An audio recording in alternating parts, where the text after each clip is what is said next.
I'm here to be an all-time great. You're now rocking with the best. Purple yellow, purple yellow, purple yellow. The Lakers repeat back-to-back titles. Welcome to the Big Baby Jonathan Sports Podcast. Oh, he's smoking hot. The latest Laker news. Another great Showtime feed. The greatest Lakers show. This is going to be legendary for a long time. This is the Big Baby Jonathan Sports Podcast. Lakers all day. Go Lakers!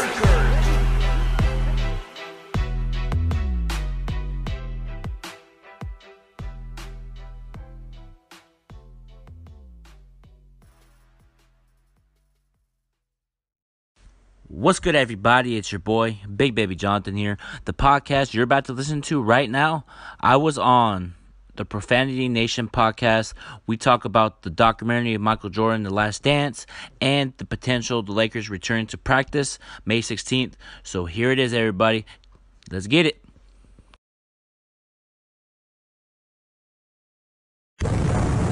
Profanity Nation.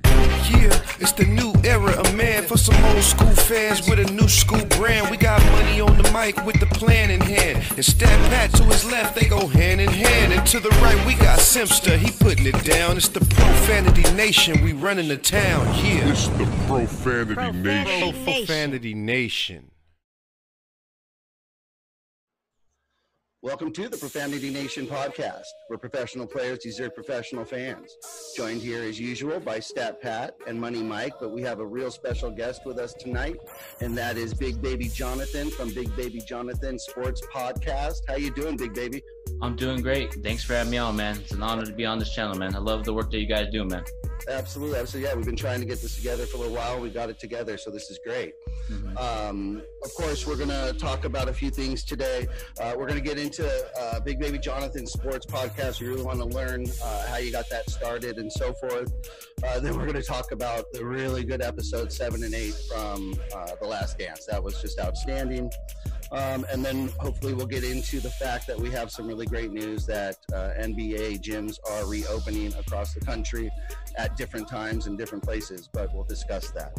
All right, let's get started with talking about Big Baby Jonathan Sports Podcast. Big Baby, tell us a little bit about it. Tell us how you got started. I got started by September 16, 2016. Started recording on the app called Game Takes, and my first ever guest was on with Peter Vesey from Peter Vesey, and that app crashed. And I was like, man, what's the other app? And my friend was like, try Anchor. Loved Anchor, and I love what I do. Very passionate. You know, this week on Tuesday I got Trevor Lane from LakersNation.com, and Wednesday I got Ryan Ward from LakersNation.com as well. So I'm busy, love what I do, very passionate. You know, my main goal before the year's over to get the owner on the channel and Dwight Howard. That's one of my goals. Well, I was checking into you a little bit there, and you've got over 2,700 followers on Twitter, and including those, one of those is Matt Barnes, so he's following you there. And then on Instagram, you have over 1,700 followers, and you have actually some quite influential followers there, being Jeannie Buss and Dwight Howard, amongst others. So yeah, you're kicking some rear end there. Yeah, I am. I just put the hard work each and every day. And here's the thing. Every time I make a mistake on the podcast, I watch film, learn from it, and get better just like Kobe would do in his game. So if he misses a game winner, he'll look back at it. Okay, what can I do to get better next week? Every time I make a mistake, I watch film on myself to get better. Absolutely. So you're taking the Mamba mentality and applying it to what you do every day. Yep. I love what I do, man. Excellent. Well, that's awesome.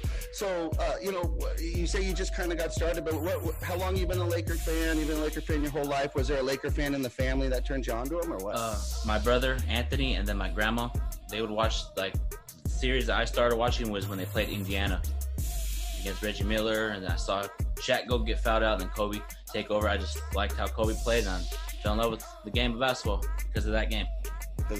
Awesome. Yeah. Have you ever played, or you just play for fun or anything? Well, I used to live in Sacramento as well. I played in the church league, and the funny thing was the team name was the Kings. I'm like, I'm not going to wear this. It's basketball. I'm just going to put it on and have fun, you know? And we won the championship that year. But the thing was, I missed that game because I had to go to my graduation. Oh, that's okay. important. That's important. Yeah. You got to take it in stride. I've coached my son's basketball team for years. He's now 21 and older, so he's on his own. But everyone in the league knew that I was a huge Laker fan. So of course it turned out that I was coaching the Celtics. So of course they made that happen. But I'll tell you what, I was the coach of the Celtics. You're gonna have to. You should have never took that gig, man. You know that was a volunteer gig. You know what? Anything for the kids, man. But we played hard and took it to the championship game, and it just came 3 points short of a 16-point comeback. But it was an outstanding game. So. I know you just got to take it in stride when you're on the wrong team or associated with the wrong team, my man. Yeah, the funny thing about living in Sacramento, I would get hate every time I go to school with Laker jersey. And when we lost to Boston in the 2008 finals, I still rock my Laker jersey and I still got hate, but I'm like, I'm repping this team, win, lose, or draw. Very passionate. That's what you got to do. That's what you got to do. You never abandon the team, and you got to be.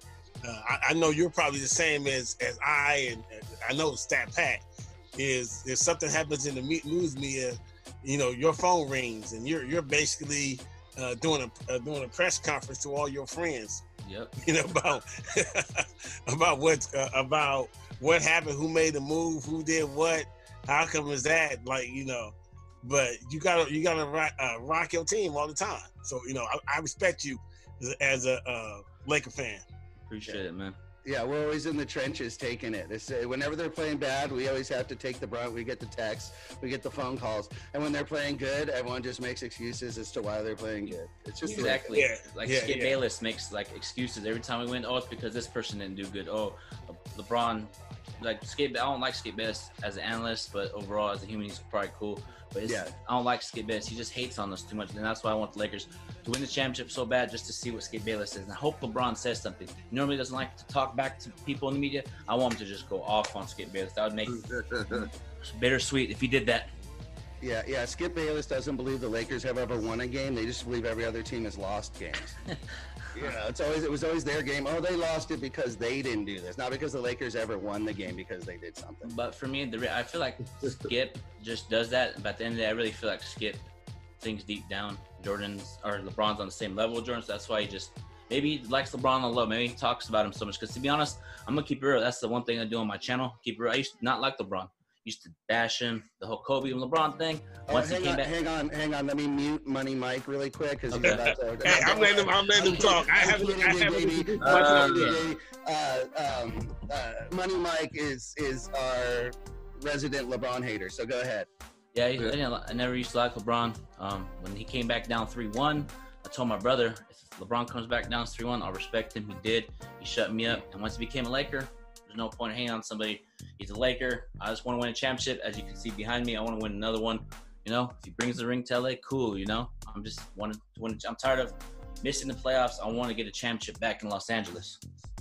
Yeah, I think we're all ready for that. Go ahead, Mike. I know you're like a chunk. Go ahead. You know what? Let me just say this. I really contemplated on wearing my LeBron is not the GOAT shirt tonight, but I knew we was gonna be amongst guests. And I figured I just wear my regular Lakers shirt today, instead of that. Look, man, I'm an avid Laker fan. Die hard. You see, I'm in my Laker room. All this memorabilia is autographed. They go over here, all the way through and through. So I'm a diehard Laker fan, through and through. I cannot stand LeBron. I root for him because he is on the team. He, in my opinion, he's not the GOAT. But I do want to win a championship. So, I'm rooting for him this year. But there's nothing LeBron can do that will ever make me think that he was a GOAT. I think he's a great guy, great person. He helps out a lot of people. All this philanthropy is amazing. But as a basketball player, no.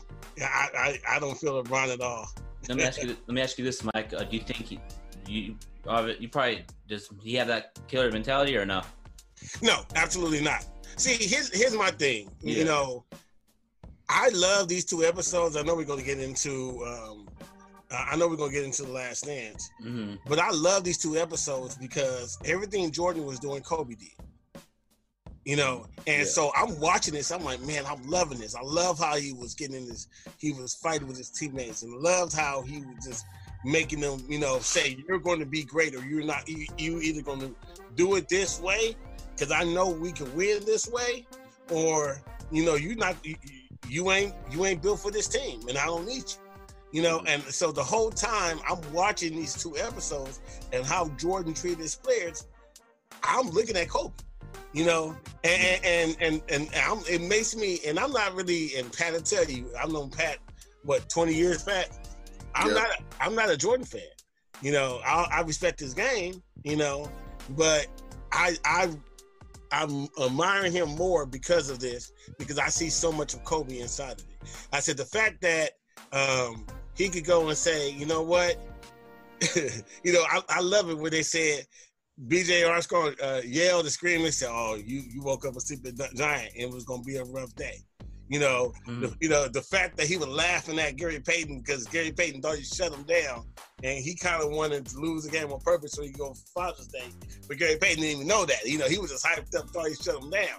You know, and Jordan's still laughing about it because Jordan had control of when they were going to win or lose. LeBron said we weren't going to be in playoff mode. We didn't make the playoffs. Oh yeah, I remember that. I remember that. So my whole thing is, if you say we're going to be in playoff mode, we got to make the playoffs, dude. And that's all I'm saying. You know, and I can't say we were injured. It was 21 games left in the season. We were 3 games out of the AFC. All we got to have you do is win. You know, basically go 15-6, and we make the playoffs. And we couldn't do that. So, is LeBron a good player? Yes, but it's for me, it's heart and mentality versus versus skill. And my last point, I'll let you talk. I said all the time, you know, speaking of the Kings, I tell people all the time, if Chris Webber would have Mike Bibby's heart, we might have lost. Yeah, it's crazy, man. A lot of people don't like LeBron because some people, for me, the one thing I get irritated with LeBron, he passes too much. He dominates. Get to the post, go to work. Don't pass. Go to the basket, get fouled, go to the and one. Because during games, pass. Then try to take over. He's out of rhythm. Get the ball in the post, go to work. No one can guard you. Against the Clippers and Bucks, he was dominating. And I want to see that from LeBron James when the season comes back. I want to see this pass. I want to see him dominate, take over games, hit game-winning shots, you know? Just like are you talking about to start the game, or are you just talking about the games in general? Just in games in general, because sometimes he just passive too much, man. It's like the little dude's on you, go to work. A little dude's on you, go buy him. Like Shaq would say, barbecue chicken. You know? It's just crazy, man. I don't think LeBron doesn't. For me, LeBron doesn't have that like Kobe. I'm gonna take over. He's a team first player. You know, it's all about the team. But look, Magic Johnson was a winner, right? Yeah. But he also he's number 5 in assists right now. So he passed the ball. You know, so to me, that's not really the factor. The factor is just the actual having the will to win and be so. You see how Jordan was like, yo, I see you tomorrow for training. I'm about to train all season, get back in shape. I don't want this again.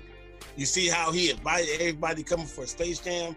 And so he basically was scouting what everybody was doing, and they didn't even know it. They thought they were just coming to have fun and play games. He is doing things in a scouting way, so that way he can figure out what their weaknesses are. Always competing. Always. And LeBron, you know, he just anyway. With that being said, I do want to win a championship. Pat, where are you at? I'm right here, bro. I'm just soaking it all in, man. You know, I'm not trying to jump in. You know me. I mean, he's on our team, so that's why I do like LeBron James right now. But you know, one thing I wanted to ask you, Big Baby, being that you're like a Laker fan after 2000. And you pretty much have seen the creation of LeBron James, or just his art, if you will. How was it as a Laker fan having that Kobe versus, LeBron? Because you had to be, because you're in the thick of it. You're younger than I am, and so you're gonna have these young guys that always LeBron is their GOAT. Whereas to me, I've lived through Magic Johnson. I lived through Michael Jordan. So I already had 2 people that I considered the GOATs. Not to mention even sprinkled in, Dr. J and Larry Bird. So I was already having all these all-time great kind of players. When Jordan came, he pretty much shut everything down until Kobe was able to insert himself back into the conversation. And then, of course, LeBron was anointed. So how was it? Because you navigating that right now. Kobe rest in peace, but you still have to deal with, being a Kobe fan and knowing that you're straight Kobe, because I'm a Magic Johnson fan over Kobe. Not to take anything away from Kobe, but I just love me some Magic Johnson. But there's somebody that's my age they're Shaq people or they're Kobe people. You know what I'm saying? But for me, it was Magic Johnson. So from the debate about Kobe Bryant, I knew Kobe Bryant wasn't going to be in the conversation when they pretty much put Jordan over Magic. That was it. It was pretty much Kobe had to win 7 championships, or he wasn't going to be the one. So let me know, man, how you deal with it as a younger Laker fan versus us old heads. It's crazy because every time the Lakers would lose, it's Kobe's fault, and then when I say the reason Cleveland lost, it's LeBron's fault. Oh, you're just a hater. I would get into it so much. I would almost get into fights over LeBron and Kobe debate. It's like, and then once Kobe passed, I was like, you know what? I'm done. Don't want to debate that no more. Kobe's the GOAT, in my opinion. If you say LeBron's the GOAT, it's your opinion, Keep it pushing, And I literally got kicked off a podcast a couple months ago because I said Kobe's better than LeBron. Dude called me a name, called me a clown. I just said, take me off your podcast then. And then he did. Yeah. So it's whatever. Here's an interesting thing about it. You have to look at the market, right? So, and if you look at it in the sense, New York is a huge market. LA is a huge market. When Jordan came to Chicago, they didn't spend nothing out of Jordan. Jordan just became Jordan, right? And he became Jordan in Chicago. So, because of the way, and I talk about marketing and gym shoes and everything like that, but he did that in Chicago where he made that team a basketball powerhouse. LeBron went to Cleveland. Every Cleveland Browns, Cleveland Indians, everybody in Cleveland lost, right? So when LeBron goes to Cleveland, of course he's going to be the savior because, he is making them relevant. He creates, so he's created relevant in those particular places. There's 2 teams in the NBA, and I would say, and only 2 teams, and that is Boston and LA, where because we have a winning mentality, you don't get that leverage, that you have on other teams. Now, to prove the point, and let's not even talk about LA. Let's talk about Paul Pierce. If Paul Pierce was on any other team, he would be higher up on the platform. But you're comparing Paul Pierce to Larry Bird, Havlicek, Bill Russell. Half their numbers are retired over there, right? So if Paul Pierce was on the Kings or on Clippers, any team outside of Boston, he'll probably be one of the greatest players ever played. But because he's compared to the people that come through there, that's what makes the difference. So you're saying it's perception. You're saying it's just perception compared to what that team has previously accomplished? Well, I'm not. It's not really perception. It really is. What's your standard? LA has a standard of winning. So when you come over here, you got to win. And if you don't win, we don't want you. If you don't have a standard of winning and then you become a winner, then in that small town, then it's like, oh my God, this is the greatest guy to ever play the game. So that's why you think Jordan got that, and that's why you think LeBron gets that. Definitely why LeBron gets that. Definitely okay. And Jordan deserved it. LeBron didn't. Okay. Okay. Yeah, Jordan took on all the bigs. All the bigs. Okay, well, that's a perfect lead-in to our topic here of The Last Dance, episodes 7 and 8. They were outstanding. We finally got into the nitty-gritty of this, guys. We finally got to see the dirt and some of the behind-the-scenes. They pulled back the curtain, and we saw some of the grit. I thought it was great to see, and to be honest with you, it really actually made Kobe look, again, more like a competitor as opposed to a jerk or whatever. Jonathan, I had the opportunity, the blessing to go to a few Laker practices in my day. And, Kobe would be at these practices. And, I went back in the day when Sasha was on the team and such. And Sasha was his whipping boy. He was brutal, relentless. Other smaller men would cry. I'm telling you. Now, that could be, and I bet you if you ask Kobe about it today or in 10 years or whatever, he'd say that this right here, the eyebrows, so that's because I gave him a hard time in practice and he can handle that big free throw right there. He was absolutely relentless. And we got to see that finally in episodes 7 and 8 of The Last Dance. What'd you think about the show? What'd you think about these episodes? Amazing. Love these episodes. Just shows that Michael Jordan's a competitor. And here's the thing I want to get into real quick. Everybody's on Twitter, people are like, Michael Jordan didn't win without Scottie Pippen, but didn't Scottie Pippen beg Jordan to come back and help him win a championship? I just want to know, because a lot of people on Twitter are like, Michael Jordan didn't win without Scottie Pippen, and in the NBA, you can't win without a team.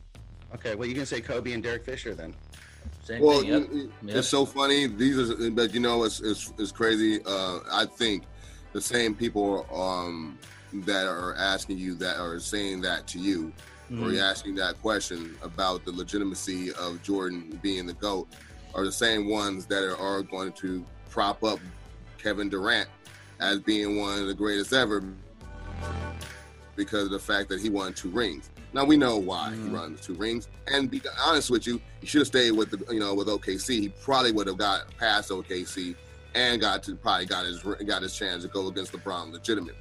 Yep. But when he went into the super team, all those championships, you look at them, they're just rings now. I mean, it's almost kind of like devaluing. Now the ring is still a ring. I mean, you're gonna go ahead and still, it's gonna be in 10, 15 years, no one's really gonna care about it, because we don't care about the Miami Heat championships as much as we did at the time when they made that super team. But just so when you see right now, Michael Jordan going through what he's going through, and he's basically, you see him giving it on, now of course this is his documentary, so of course they're going to give him the raw, but they're going to make him look better than he was. You know what I'm saying? So it's going to be a slant to it. We should understand that it's not going to make him it's not a 60-minute special, but you do get to see him going through a lot of stuff. A lot of people don't know that he was, a lot of people, young people don't understand about the impact his dad had on him, and how bananas it is to even think a person of that magnitude, father, getting murdered. Like, not just dying of a heart attack, not just in the car crash. He got murdered, and that was just so shocking. And him having to deal with him being Mike and having to deal with all that, to come back and see him cry when he won that championship, I ain't gonna lie, man, it kind of touched me, because I felt that. They set that moment up, because we all remember seeing it, but we really, the weight of it was beautifully shown in this documentary, to kind of like bring you all the way up to this moment and what he's going to feel, and how, it was Father's Day. I forgot it was Father's Day. That just added on, and especially since it's Mother's Day and we all been spending with our moms today, we're all having, thinking about mom. Our moms. Yeah, it was really well done. And it's crazy to see, once you start to put these guys' resumes up, it's really hard to beat Jordan, dude. It's really hard right now. Even with Kobe. I kind of liked at one point, and it might have been Cartwright, I'm not sure. He just mentioned that, Jordan couldn't have been that great without being who he was. He couldn't have been a nice guy. Oh, yeah, it was BJ Armstrong. Yeah. Okay, I'm sorry. It just could not have been a nice guy and bring that intensity. It's just impossible. And I'm going to agree, because you saw the same intensity, the same grit, the same relentless tormenting to his teammates that Kobe put. But you know what? It brought him along and got him some championships. I honestly think in general, even if you take it out of basketball, to be successful, like Steve Jobs, they tell you he was an a-hole, but his vision and what he wanted to design and where he pushed people, everybody has an iPhone now, or half the people do. and the smartphone in general was what he developed. Like they have a story about. He said he wanted it to be I think it was iPod to be smaller. They said we can't make it smaller. He took the iPod and put it in an aquarium, and bubbles came out of it. He said it could be smaller. Now, could you imagine that developer that's been working all this time on this product, trying to satisfy him, and he dropped it into the aquarium and told him this ain't good enough? Could you imagine how they felt? That's a punch, in the chest. The same thing. But when you require greatness, you have to be a-hole. You have to be selfish, because there's no way to be great any other way, in my opinion. I think it's kind of I think it's a simple theory, to be honest with you. I think most people who are a genius in their field will come across as an a-hole, as impatient to others, and it's simply because they're so far advanced. They're already thinking so far advanced that it really does frustrate them. And I don't care if you put that to basketball, if you put that to science, or you put that to a musician. You get a musician who's used to getting things done, and you got someone in there who's slowing things. He's going to get frustrated. He's not going to tolerate that. He's probably going to scream at him. You hear that with actors. Christian Bale went off on a lighting guy or a sound guy. You're interfering with my shot. So it's not unheard of. The difference is that I think the basketball, other than the NBA, forgive me, other than other sports, is the most transparent sport out there. You see the locker room, you see and you hear, and you actually see the players' faces. In other sports, you don't see that. So you see the emotion. You see them talking off the field. When football comes off, they've got a helmet on. You can hear something going on. They're always, doing this. You see everything raw with basketball on every play. And but you know what? I mean, listen, you have to build that armor. I mean, you build that armor, and you need to make that practices better, easier, harder than the game. If you go and make the practices harder than the game is not a problem. Exactly. All right. Well, episodes were great. Let's move on to some really good news. Okay, guys. Let's let Jonathan go ahead and break a little bit of what he knows about this. NBA slowly but surely getting back to work here. Go ahead and fill us in, Jonathan. May 16th is when the Lakers are targeting for them to open up a practice facility. It's volunteer workouts, I believe. I read it. It's volunteer. If I'm the Lakers players, go practice, do your thing, get in shape, and let's win the championship, man. I'm just excited. Hopefully it comes back. If it doesn't, gotta keep it pushing, man. I'm excited for May 16th, man. Hopefully some good news comes this week about them opening it maybe Friday. We just gotta wait and see. Absolutely. We're hoping, obviously, that we get back to an NBA season and hopefully into some playoffs. And there's been a lot of mixed emotions out on social media today about that. I'd like to read one thing that Adam Silver had to say in regards to the season getting going and one possibility of if it did. Adam Silver told players that if a player tested positive during the NBA's return, that player would be isolated and quarantined, but there would be no stoppage in play. The NBA would conduct daily testing to ensure players were healthy. So essentially, if you had a player on your team, possibly a star player, that tested positive, they're not going to stop the playoffs. You're without that player for at least 2 weeks. If you have a couple players, you're pretty much done for the playoffs. That's just what it's going to be. That's, a interesting take on it. And of course, that brought up a comment from the great Shaquille O'Neal that his thoughts were that any team that wins it this year now has an asterisk. They're not going to get the respect. So scrap the whole season, worry about the safety of the fans and the people, come back next year. So obviously you have people on both sides of the fence. We talked a little bit last week about whether or not a championship this year would come along with an asterisk. I'll take it. I don't care. We were playing well. I think, to be honest with you, that an asterisk will really be determined on who actually would win it. If it's one of the top 4 teams, 2 in the East, 2 in the West, no asterisk. You get Memphis that all of a sudden comes in because LA, LA teams have a guy who's sick or so forth, and then of course there's going to be one. So I don't think it's a foregone conclusion. What do you think, Money? Oh, this is the asterisk anyway, whoever wins, it's going to be asterisk.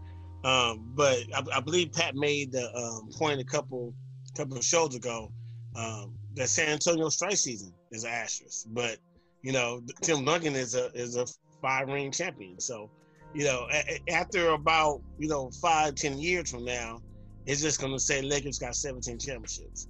We're going to talk about it in hindsight about how it's an asterisk and anybody else, but these are uncontrollable circumstances. Let's get this straight. We're not going to talk about it. Laker haters will talk about it. Right.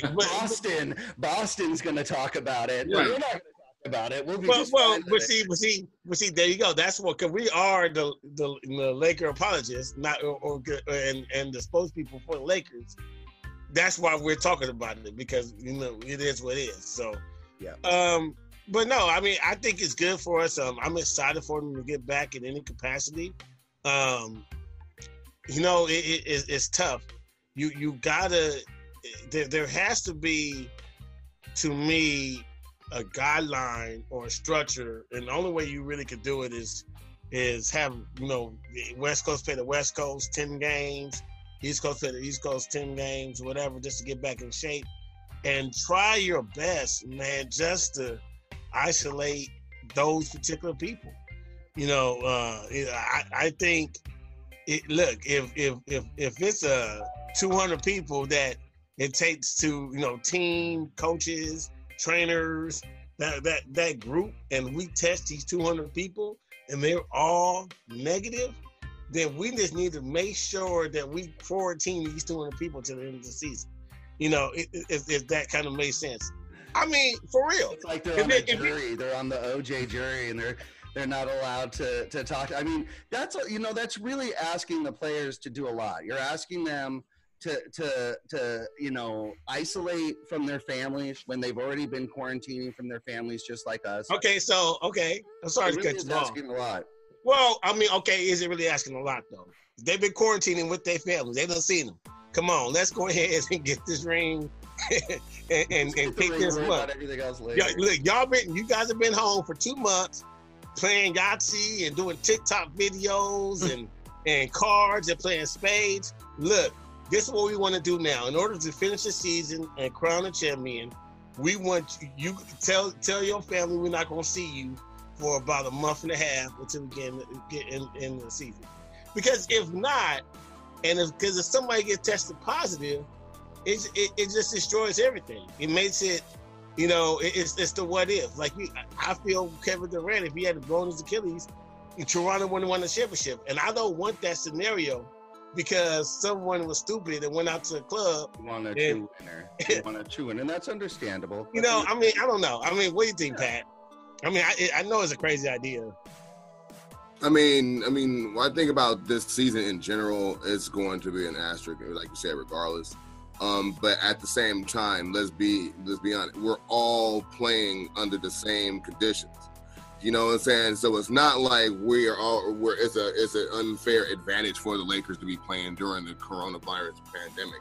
No, that's not the case. I mean, Milwaukee got to navigate through the same stuff.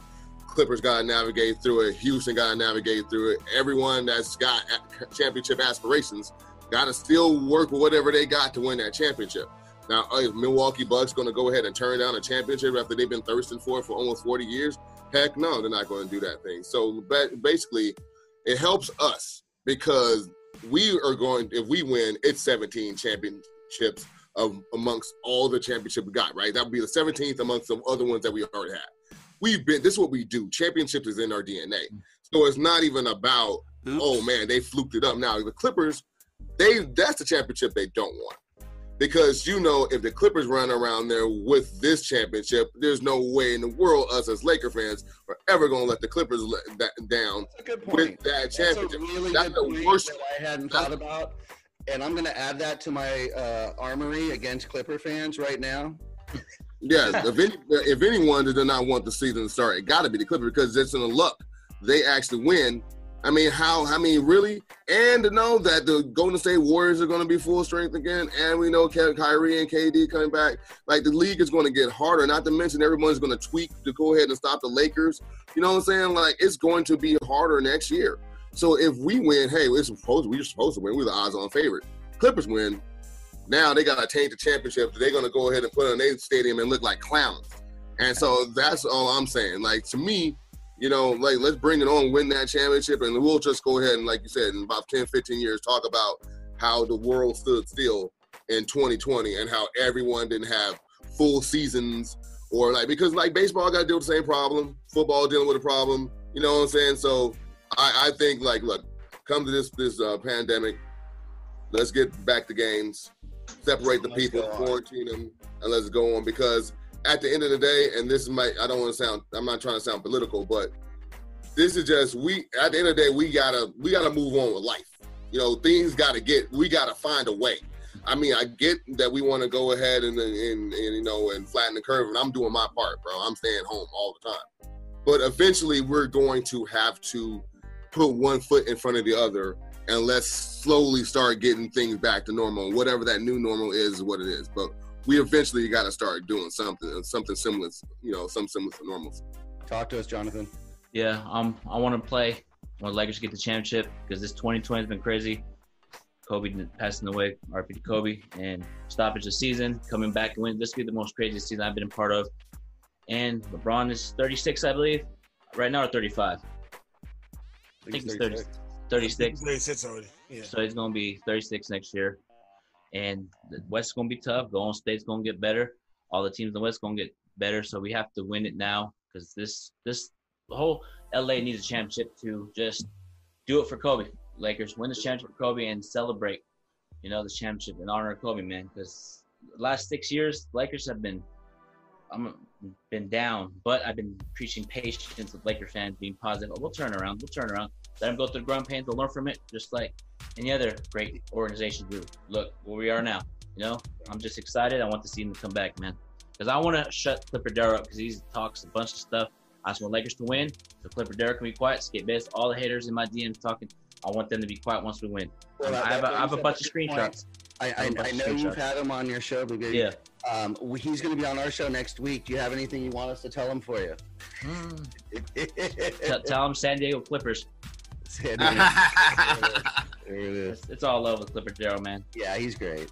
Yeah. Absolutely. You know, you brought up a good point, Pat, with the Clippers. I want to talk about that really quick. One thing that I see actually with this stoppage is I really think it actually helps the Clippers and it helps their chances of re-signing their two stars, Paul George and Kawhi Leonard. Win or lose this year, they can use the excuse, oh, we have unfinished business. We didn't get a chance to do 2 full seasons because they're only signed to 2, and then they can, you know, re-up. But I really think this actually gives them the unfinished business, regardless of what happens this season, and that they re-up. So I think Clippers owners they're fine regardless of what happens at this point. I really feel like that's something that's going on there. I think they have more to gain than lose, and we, of course, with our aging superstar, have a lot more to lose than gain by calling it a season. Right. I mean, yeah, the fact that LeBron is old in NBA terms, yeah, obviously, but the fact that he's pretty much up there and he got a lot of wear and tear on his body. You want him to win and win now because he doesn't have a lot of seasons to lose. However, I mean, when it comes to the Clippers, I mean, as I looked at them, like, don't get me wrong, like, they look strong. They do look strong, but like, I'm very encouraged by that last game we played against them, and when I highlighted it earlier before when Lou Williams pretty much got singled out in the game, and they literally attacked him, and LeBron did it personally, pretty much. Anybody that he had on, that guy accept the screen, and he would just go ahead and attack either Lou Williams doing a jump shot or taking him to the rack, and so I feel good that that's still going to be there. Like, you can't hide him, regardless of the fact that you might try to work out some X's and O's on the offensive end for Lou Williams. He still got to play defense, and if LeBron got the ball, he could easily tell that guy, "Let's just switch out." And by that time, it's too much uncertainty, and we will have the advantage in that situation. And so I'm like, look, man, as much as everybody fear the Clippers, I actually want them to be strong because I want them to be like, now I want this new legacy. Like, you know how Lob City was pretty much was they only can get in the second round and they couldn't get past the second round, and that's pretty much their legacy of Lob City is second round knockouts. I want the legacy of the Kawhi era to be just right there. You didn't get to the championship, but you were right there in the Western Conference Final. Like, you just got there one time out of like 3 years. You still couldn't get past Big Brother. Yeah. And you couldn't get past Lakers, or you losing to Houston, or Golden State beating you. Like, I want that to be a part of your legacy, and I want you to feel great with hope. And I want that. I mean, I really want them to feel hope, because once it goes crashing down, oh man, I'm the cynic. I'm like, I can't. I mean, dude, I'm really like that person that I want you to be at your best, because when I whoop on you, and when you do that, you ain't got no excuses, and you feeling worse. You feeling bad. It wouldn't be like, because this is it. They talking loud. I mean, they talking madness right now. So I'm like, okay, that's why I'm mad. They got cheated, man, because that butt whooping was coming, and they got cheated out of with this coronavirus. The coronavirus actually saved them, but that's just me. I think they saved them, though. But anyway, we'll see. All right, guys. Jonathan, please make sure to tell all our listeners where they can find your podcast and where they can follow you. Please let them know. Follow me on Instagram, BigBabyJonathan_. Follow me on Twitter, Big Baby Jonathan. Subscribe to my YouTube channel, Big Baby Jonathan Sports Podcast. Like my Facebook page, Big Baby Jonathan Sports Podcast Show. I'm on Apple Podcasts, Spotify, and Anchor. Absolutely. Big Baby Jonathan Sports Podcast. Guys, definitely go follow, because he's a great follow. He gets great interviews, and he's got a great sports podcast. So definitely follow Big Baby Jonathan. All right, everybody. Thanks again. Hey, Big Baby, thanks for joining us tonight. It was a pleasure. We'd love to have you back here soon. We've got some great stuff again. Hopefully we'll talk once the NBA gets back going, or at least maybe they've settled on a solution or a plan. And everything's going to be grand when we get back there. So thanks again. Love having you. Thanks for having me on, man. Appreciate it. Money And you guys can, come on my show too if you guys want. Definitely. You know we'll be there. Absolutely. Yeah, thanks a lot, Jonathan, for coming on. I love all your input. I love the younger Laker fan. You know, the 2000. You know, because you have a totally different perspective on everything, and the fact that you knew to do the right thing and navigate to Kobe and not recognize LeBron as being the GOAT. I really appreciate that. I'm gonna give you a virtual pound. Right, there you go, man. All right, man. Thanks for having me on. It was a pleasure, and we'll talk soon, guys. Man. I just want to thank you for coming on too, baby. I mean, it was a pleasure for sure. All right, guys. Until next week, you know where to follow us, everybody. We'll see you next week. Thanks again, Big Baby Jonathan. Wash your hands. Lakers for life. Later, guys. Peace. Be sure to follow us on Instagram at The Profanity Nation to keep up on LA sports and breaking news. And check in online at theprofanitynation.com. Thank you.